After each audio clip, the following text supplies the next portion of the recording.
informational reports. First is the workforce report. Thank you, Mr. Chairman. This is found on page 3 in your packets. This month's report compares data from the month of February of the current year versus February of last year. Top third of the report is looking at applicants and hires for those periods and what the demographics of the applicants and hires are. The middle third is a snapshot as of February 28th of the diversity of our workforce. And the bottom third talks about separations and again compares 2020 to 2021 and which departments where we saw the most separations, both in the current year and the prior year. Happy to answer any questions. Scott, do you know of the 10 new hires that we had this month? Do you know what departments those were in? Right off the top of my head, I do not, Mr. Chairman, but we can certainly give a follow-up report to the committee unless Shauna happens to know off the top of her head where the 10 were. And she should come to a microphone if she does.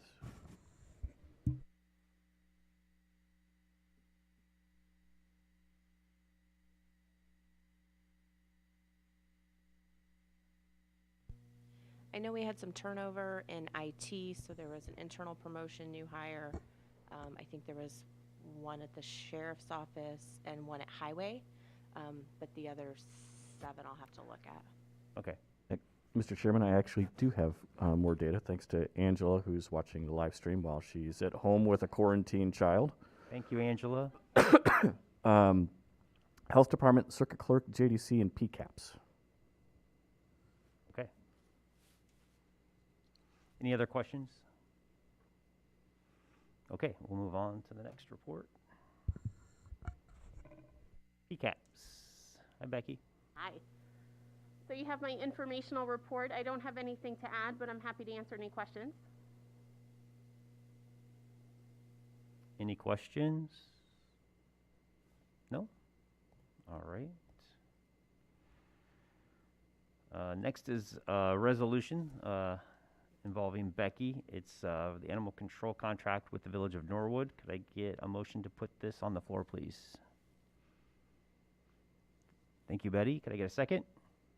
Thank you, Kate. All right.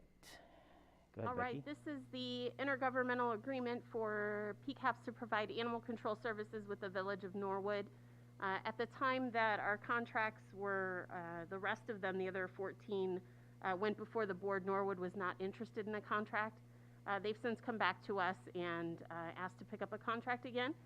So we gave them the same contract, which is now going to be 4 years, identical to the other municipalities. Okay. Any questions about that contract?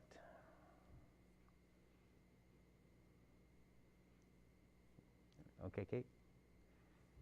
Okay. All those in favor of this contract, please state aye. Aye. Opposed? Okay, motion carries. Next is a resolution extending the emergency paid sick leave for the employees. Could I get a motion to put this on the floor? Thank you, Linda. Could I get a second? Thank you, Betty. Okay, Shauna. Okay, this is, you may recall this, we had this conversation a couple months ago. The agenda briefing gives a lot of the background detail of what happened in 2020, but long story short, the federal government came in and said that the emergency paid sick leave provision that was mandated in 2020 and was set to expire December 31st of 2020, they were not going to mandate it anymore in 2021, but employers were given the option to voluntarily offer it to their employees. So we came to committee in January and asked and gave some statistics as in terms of if you wanted to extend that emergency paid sick leave. And the decision was made that we would kind of review it every 3 months. So the board approved extending that through March 31st, and so now we're back to you today with a recommendation that we extend that for an additional 3 months through the end of June. So in case you don't recall, the emergency paid sick leave provision allows employees, they get one 80-hour leave bank available, and that can be used if they have COVID symptoms, if they are COVID positive, or if a household member is COVID positive, and they're quarantined, isolated, so on and so forth. And so the leave bank does not renew. And so if they expired all of their leave bank in 2020, they do not get that additional time in 2021. In 2020, we had approximately 115 employees utilize the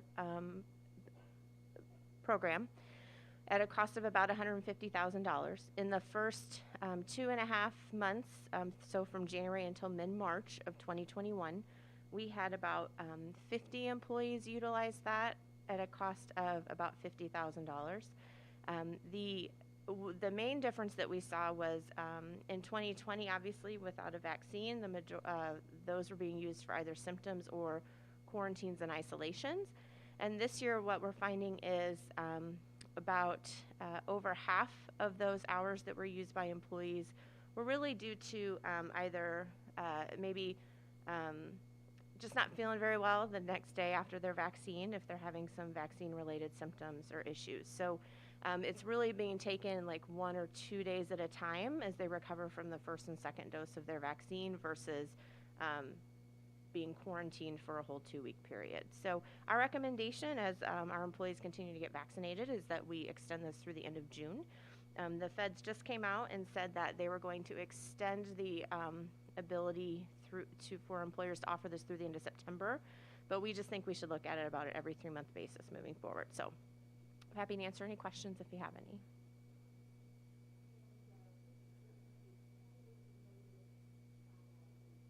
Correct.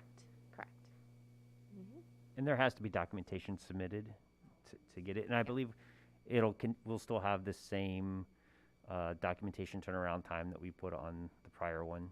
That's correct. They have to return all the paperwork to Human Resources by the end of the first complete pay period once they return.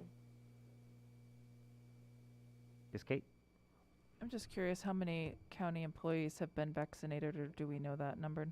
I don't have that number with me today.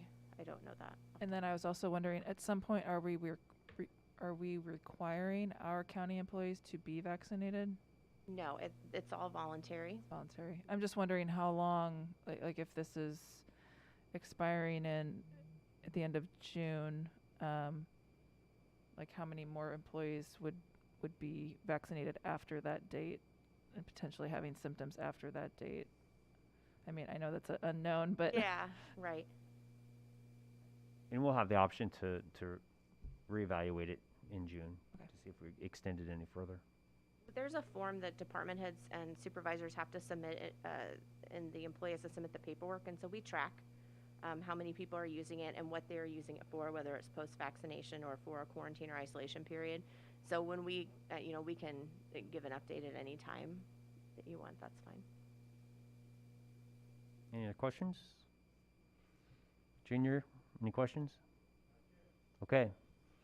All right. Well, all those in favor of this resolution, please state aye. Aye. Opposed? Okay, motion carries. Miscellaneous is next. Does anybody have anything for miscellaneous? Nope. Okay, we're adjourned. Thank you.